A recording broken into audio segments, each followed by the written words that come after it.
네, 윤 대통령 탄핵 심판 사건을 심리하고 있는 헌법재판소가 추가 증인을 채택하면서 오는 20일로 10차 변론 기일도 추가로 지정했습니다. 네, 윤 대통령 측은 일정을 수용할 수 없다며 기일 변경을 요청했습니다. 관련 내용 서정빈 변호사와 자세히 짚어보도록 하겠습니다. 어서 오십시오. 안녕하십니까? 예. 어제 헌재가 9차 변론 기일 다음 주 화요일에 잡았는데 오늘은 또 10차 변론 기일까지 잡고 증인서 3명을 채택했습니다. 한덕수 총리, 홍장원 전 국가정보원 1차장, 조지호 경찰청장. 10차 변론 기일까지 연장한 건 왜 그런 걸까요? 일단 가장 간단하게 생각을 해볼 수 있는 것은 이렇게 추가적인 증인들에 대한 신문 필요성이 있다라는 판단이 있었을 수가 있습니다. 예. 지금 한덕수 총리 같은 경우에는 윤 대통령 측에서 한 차례 증인 신청을 했다가 또 기각이 됐음에도 다시 한번 재차 신청을 했던 인물이고 네. 어쨌든 국정 전반과 관련해서는 윤 대통령과 마찬가지로 상당한 내용을 파악하고 있을 만한 사람이긴 합니다. 또 지금 홍장원 전 국가정보원 1차장 같은 경우에는 이미 한 차례 증인신문을 했는데 이제 문제는 어제 있었던 그 절차 증인신문 과정에서 이제 조태용 국정원장이 이 홍장원 전 차장의 그 메모와 관련해서 의심점이 든다. 그래서 신뢰할 수 없다라는 취지의 주장을 하기도 했었고 또 한편으로는 이제 홍장원 전 차장이 정치권과 또 연결이 돼 있다라는 취지로 얘기를 하기도 했었습니다. 그렇기 때문에 이런 부분들을 더 한번 살펴볼 필요성이 있다라고 판단했을 가능성도 있고 또 조지호 경찰청장 같은 경우에는 지금 당시에 이제 경찰력을 운영했던 사람 중에 한 명인데 다른 한 사람은 김봉식 서울시 경찰청장입니다. 근데 김봉식 경찰청장 같은 경우에는 어제 있었던 그 절차에서도 상당히 당시에 적법한 그런 지시에 따른 그래서 질서 유지를 위한 목적이었다라는 취지로 일단 진술을 했고 반면에 지금 조주호 경찰청장 같은 경우에는 몇 차례 증인 신문을 하려고 했었지만 이루어지는 못했고 다만 이제 형사재판에서의 그런 주장들을 봤을 때는 이 김봉식 청장과는 상당히 좀 상반되는 그래서 이 계엄 사건과 관련해서는 그것이 위법한 지시였다. 그런데 이것을 막으려 했다라는 취지로 주장을 하고 있는 것으로 보입니다. 그렇다면은 이 조 청장의 이 진술도 들어볼 필요가 있지 않나. 그래서 이 3명에 대해서 청취를 할 필요가 있다라는 판단을 했을 가능성은 분명히 있는데 사실 그것보다도 개인적으로는 결국에는 윤 대통령 측에서 신청한 증인들에 대해서 또다시 일부 채택을 함으로 인해서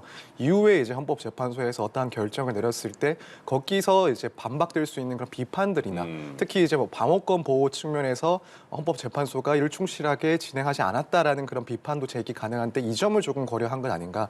안 그래도 지금 어제 이제 신문 과정에서 그 변론 과정에서 윤 대통령 측에서 이런 증인 신청과 관련해서 한번 언급을 한 게 있습니다. 다음 주 화요일에 지금 주요한 내용들에 대해서 2시간씩 국회 그리고 윤 대통령 측에서 입장을 정리해서 진술할 기회를 마련해뒀는데 윤 대통령 측에서는 그렇다면은 우리가 신청했던 증인 신청에 대해서는 결국 기각을 전제하고 얘기하는 것 아니냐. 그래서 어떠한 의미를 담고 있는 것 아니냐라는 취지로 이야기를 했다가 지금 이제 헌재 소장 권한대행의 경우에 그렇지 않다 어떤 내 말에 특별한 의미를 부여하지 말라. 평의를 통해서 이 부분은 결정을 할 것이다. 라고 이야기를 한 바가 있습니다. 그만큼 이 추후에 결론 냈을 때 증인 신청을 얼만큼 했는데 여기에 대해서 대부분 받아주지 않았다라고 한다면 아무래도 윤 대통령 측이나 혹은 지지자들 입장에서는 필요한 증인 신문들 다 배척을 하면서 너무 졸속으로 결론을 냈다라는 비판도 충분히 제기를 할 수가 있습니다. 그렇다면 헌법재판소에서는 이 증인들에 대한 신문 필요성도 물론 따졌겠지만 결론을 냈을 때 그러한 비판들을 조금은 완화시키기 위해서 그래서 최대한 할 수 있는 그런 보장을 해주기 위해서 이런 결정을 한 것 아닌가 이런 배경도 조금 생각을 해봤습니다. 네, 한 총리에 대한 증인 신청을 앞서 헌재가 기각을 했었는데 이번에 받아들여진 거잖아요. 윤 대통령 측은 한 총리는 계엄 관련 국무회의 당시 상황과 또 야당의 줄 탄핵과 예산 삭감 등으로 인한 국정 마비 등을 누구보다 잘 아는 인물이라고 증인으로 신청했습니다. 자, 그렇다면 윤 측이 다음 변론에서 가장 초점을 맞추고 얻어내려고자 하는 것 뭐가 있을까요? 사실 지금 설명한 그대로 그 내용들을 진술로 듣고 싶어 할 겁니다. 그래서 결국 이 계엄 선포의 배경이 무엇인가? 이때 있었던 야당의 그런 줄 탄핵이라든가 혹은 예상 삭감으로 인해서 국정이 사실상 마비가 될 만한 상황이었다. 그래서 이것은 국가 비상사태에 해당했기 때문에 그래서 계엄을 선포한 그 사유가 인정되는 것이다라는 취지로 당연히 질문을 하고 대답을 이제 기대를 할 겁니다. 그래서 이 점을 일단 살펴봐야 하겠지만 또 한편으로는 이제 국회 측에서 그러면 어떠한 질문들을 할 것인가. 사실 그 핵심은 이제 이런 국정 상황에 대한 문제라기보다는 아무래도 이 국무회의가 실제로 실제로 존재를 했었다고 봐야 되는지 이런 부분에 대한 질문을 이제 국회 측에서는 하지 않을까 생각이 됩니다. 예. 왜냐하면 지금 한덕수 총리 같은 경우에는 기존에 이 국무회의가 사실상 뭐 제대로 이루어지지 않았다라는 취지의 주장들을 해왔기 때문에 아무래도 국회 측에서는 이런 절차적인 측면에서 한덕수 총리의 입으로 국무회의의 그 문제점 등을 지적을 하지 않을까 생각이 되고 이제 헌법재판소는 그렇다면 한덕수 총리에 대해서 어떤 점을 더 살펴볼 것인가 이 부분을 예상을 해보자면 사실 지금 이 당시 국정 상황에 대해서 그래서 윤 대통령이 주장하는 그런 국정 마비와 같은 상태에 대해서는 뭐 이미 김용현 국방부 장관이라든가 혹은 그 밖의 증인들이 진술을 한 바가 있습니다. 그리고 이런 내용들이 반복된다 하더라도 굳이 헌법재판소에서는 많이 그 부분을 관심을 가지는 않을 수 있다라는 생각을 하기도 하고 또 애초에 이제 그런 사항들이 어쨌든 사실이라 하더라도 과연 이제 계엄을 선포하는 그 사유가 되는지에 대해서도 사실 헌법재판소에서는 조금 의문을 갖고 있지 않을까. 그렇다면 결국 이제 헌법재판소 입장에서는 이런 질문들보다도 결국에는 국무회의와 관련된 질문들을 조금 더 하지 않을까 이렇게 예상을 하고 있습니다. 예. 어제 조태용 국정원장 그 증인 신문에서는 조태용 원장도 그렇고 윤 대통령도 그렇고 홍장원 국정원 전 차장의 발언 그러니까 대통령 전화 와서 싹 다 정리해 이런 발언과 사령관이 그 방첩사령관이 불러준 체포조 14명에 대해서 윤 대통령도 그렇고 그 조태용 국정원장도 그렇고 거의 부정하는 또 거짓말이라는 식의 말을 했습니다. 근데 이번에 다시 10차 변론기일에는 홍장원 전 차장이 다시 증인으로 신청이 됐습니다. 이게 그 윤 대통령 측이 요청한 거잖아요. 왜 다시 불렀을까요? 일단 이전에 있었던 홍 전 차장의 그 진술, 이 진술은 상당히 중요했습니다. 예. 결국에는 이 계엄 선포 당시에 정치인 등을 포함한 그런 인물들에 대해서 체포조를 하기 위한 그런 지시들이 있었다라는 그런 진술을 또 무척 구체적으로 했기 때문에 예. 윤 대통령 입장에서는 이 탄핵 사유와 관련해서 상당히 불리한 그런 진술을 한 증인입니다. 그런데 마침 이제 어제 조태용 국정원장은 여기에 대해서 그 특히 메모에 대해서 그 신빙성을 인정하기 힘들다라는 주장을 했고 예. 그 요지는 일단 그 작성된 경위를 봤을 때 이 메모가 뭐 한두 번에 작성이 된 게 아니라 뭐 4번 정도, 있다.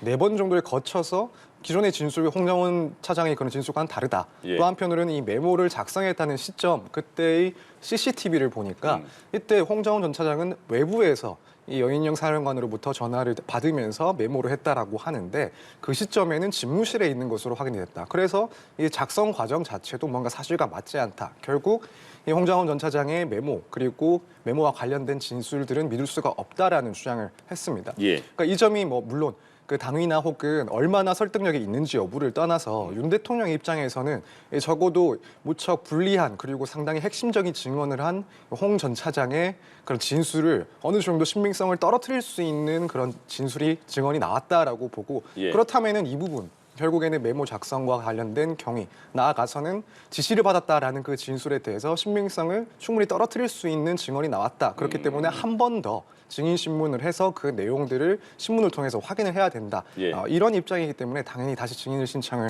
한 그런 상황입니다. 오늘 홍장원 전 차장이 그 라디오에 출연했더라고요. 라디오 출연해서 좀 길게 인터뷰를 했는데 태어나서 처음 방송국 와봤다 이렇게 말도 했고 거기 나온 내용에 대해서 또 윤 대통령 측이 그걸 봤으면 거기에 대한 반박도 또 준비할 것 같은 그런 생각이 드네요. 네, 그렇습니다. 사실 이제 내용들을 조금 더 살펴보자면 예. 개인적인 견해이긴 합니다만 지금 문제 삼고 있는 것은 결국 메모를 중심적으로 문제를 삼고 있습니다.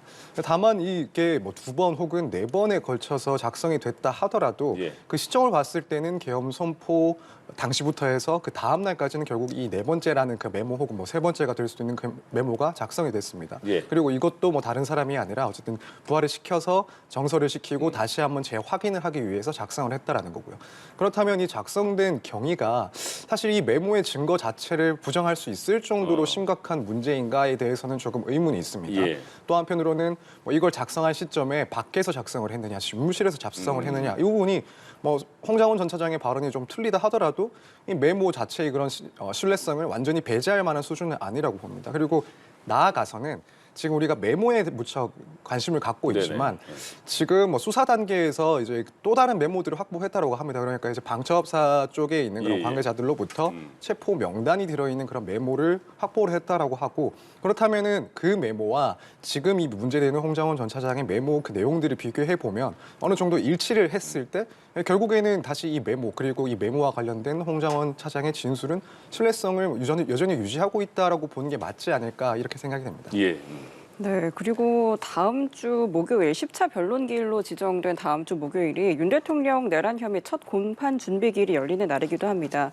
형사재판, 탄핵심판 모두 이제 대응을 해야 되는 거잖아요. 그래서 윤 대통령 측이 헌재에 기일 변경을 요청했습니다. 헌재가 받아들이겠습니까? 저도 도무지 이 부분을 예측하기가 상당히 힘든 것 같습니다. 사실 이런 10차 기일이 또 추가 지정이 될지에 대해서도 저는 안 될 것 같다라는 의견이긴 했는데 예상 밖으로 추가적인 증인 신문을 했던 상황이고 그래서 지금 이 기일 변경 요청이 과연 또 인정이 될지 이것도 사실 예측하기 조금 힘든 것 같습니다. 물론 이제 헌법재판소에서는 한편으로는 이렇게 추가적인 증인 신청까지 또 채택을 해줬으니 이 일정과 관련해서 한번 늦추게 되는 그런 신청을 받아들이지는 않을 가능성도 있습니다. 특히 헌법재판소 이 탄핵 심판에서든 혹은 지금 형사재판에서의 공판 준비 기일이든 윤 대통령이 반드시 출석을 해야 될 의무는 또 없기 때문에 그렇다면은 기일은 그대로 진행을 할 테니 선택을 하라라는 식으로 결정을 내릴 수도 있긴 합니다.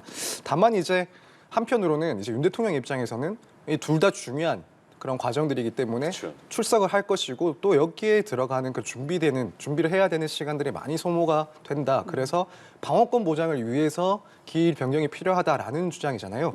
그러면은 이제 이번 추가 증인 그 신청까지 또 받아준 헌재 입장에서는 가능하면 또 최대한 이 방어권을 보장하는 그래서 추후에 있을 이 부분에 대한 문제점들도 조금 완화시키려는 그런 판단을 할 수도 있지 않을까. 그래서 만약 그 기일을 변경을 한다면 이런 점이 조금 고려가 되지 않았을까라고 생각이 듭니다. 그러니까 20일 날 10차 변론 기일을 잡았는데 25일로 변경해 주십시오 이런 거잖아요. 그러면 10차 변론에서 끝날 건지 안 끝날 것인지도 모르고 그런데 보통 뭐 10차 변론에서 끝날 것 같다는 예측은 많은데 이게 그 기일 변경을 받아들여야 된다면 마지막에 그 선고까지는 언제 나올지는 모르겠네요.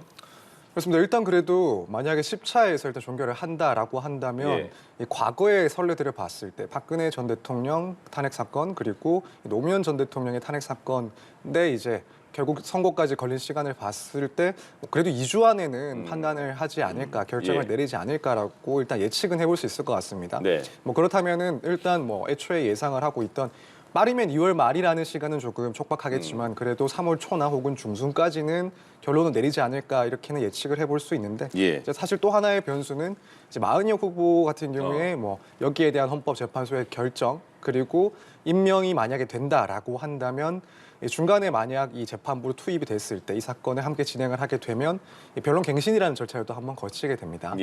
그렇다면 이 변론갱신이라는 절차가 또 추가될 수가 있기 때문에 시점은 조금 더 늦어질 수도 있다. 이 변수는 있는 것 같습니다. 네, 형사 재판에 대해서 조금 더 다뤄보도록 하겠습니다. 다음 주 목요일 공판 준비 기일에 앞서 말씀해주신 것처럼 피고인이 윤 대통령이 출석할 의무는 없다라고 말씀해주셨는데 그렇다면 이후 재판에서 윤 대통령의 출석 여부 좀 어떻게 보세요? 사실 이 공판 준비 기일 같은 경우에는 대부분의 경우에는 굳이 피고인이 출석하지는 않습니다. 왜냐하면 이때는 뭐 내가 공소 사실에 대해서 인정을 하는 혹은 부인을 하는 그런 절차를 시작하는 것이 아니라 앞으로 이제 정식으로 재판을 진행할 때 이미 제출된 증거에 대해서 뭐 변호사 측 그리고 피고인 측의 의견이 어떠한지 그리고 앞으로의 절차들을 어떻게 조정을 해서 진행할지 이런 내용들을 따지는 거기 때문에 사실 일반적으로는 이 당사자인 피고인이 출석하지는 않고 변호인이 이제 출석을 해서 이런 내용들을 조정을 하게 됩니다. 그렇지만 지금 윤 대통령 같은 경우에는 사실 이런 형사 절차에 누구보다도 경험이 많고 또 지식이 풍부한 그런 검찰 출신이다 보니 직접 어쨌든 이런 절차에 참석을 할 가능성도 상당히 높다라고 보입니다. 사실 핵심적인 내용들은 결국 절차에 관한 이야기들이긴 하지만 윤 대통령 입장에서는 일단 출석을 했을 때 전반적으로 이 공소 사실에 대한 의견을 또 진술을 할 수도 있고 또 한편으로는 이런 절차에서 제일 중요한 것 중에 하나가 이 증거에 대한 의견인데 이런 것들은 검찰에서도 상당히 이제 항상 모든 재판에서 증거와 관련된 부분들을 다루고 있는 그런 역할들을 하기 때문에 예. 윤 대통령 입장에서는 이런 것들까지도 직접 한번 검토를 하고 또 법정에서 의견을 표시할 수 있는 기회다라고 생각하지 않을까. 그렇다면은 그 점에 있어서는 일단 공판 준비 기일에도 출석할 가능성이 조금 더 높지 않나 이렇게 생각이 됩니다. 그렇군요. 그날 20일 날 윤 대통령 측이 그 구속 취소를 신청했는데 거기에 대한 그러니까 판단도 한다면서요. 그러면 일단 지금까지 계속 그 얘기해왔던 게 구속 취소 신청은 굉장히 드문 일이라고 하던데 보석을 먼저 예상했는데 구속 취소 신청을 했다 이런 기사 많았고요. 그럼 구속 취소 신청이 받아들여질지 여부 그리고 이후에 그러면 받아들여지지 않는다면 보석까지 신청할 가능성이 있는 걸까요? 네, 우선 이제 구속 취소라는 제도 자체가 사실 변호사들도 이번 이 상황을 보고 나서 이런 제도가 실제로 있었구나. 그 정도군요. 네, 사실 실제로 쓰이지는 잘 않는 제도입니다. 말씀하신 것처럼 내가 재판 단계의 피고이다라고 하면 석방을 위해서는 이제 조건부로 석방을 해주는 그 보석 신청을 하는 걸 대부분 생각을 하고 진행을 하기 때문에 사실 무척 생소하다라고도 표현할 수 있을 그런 제도이긴 합니다. 근데 물론 쟁점은 보석이든 혹은 구속 취소든 이제 그런 구속의 사유가 현재까지 존재하느냐 이 부분이 일단 됩니다. 그렇기 때문에 앞서의 그런 법원들의 판단, 체포영장 혹은 구속영장을 발부하면서 결국 마지막까지 이제 증거인멸의 우려가 있다라는 점을 들었기 때문에 지금 상황에서 그런 증거인멸의 우려가 사라졌다라고 볼 만한 특별한 변동은 없는 것 같습니다. 그렇다면 이런 사유에 대해서는 기존의 법원들의 판단과 동일하게 사유가 존재한다라고 그래서 이제 구속 취소 청구를 기각할 가능성이 더 높지 않나 이렇게 보고 있고 물론 이제 또 한 가지 변수가 될 수 있는 것은 이 구속 기소 자체에 대해서 사실 윤 대통령 측에서는 그 위법인 것을 주장을 하고 있습니다. 이게 이제 구속 기간 산정과 관련해서 검찰이 주장하는 그 구속 기간 만료일과 윤 대통령 측이 주장하는 그 만료일의 차이가 있고 윤 대통령 측에서 주장하는 바에 따르면은 이미 구속 기간이 끝나서 풀려나야 되는 상황에서도 구속 상태를 유지하고 기소를 했기 때문에 이 지금 구속 상태가 전체적으로 위법하다라는 주장을 하고 있습니다.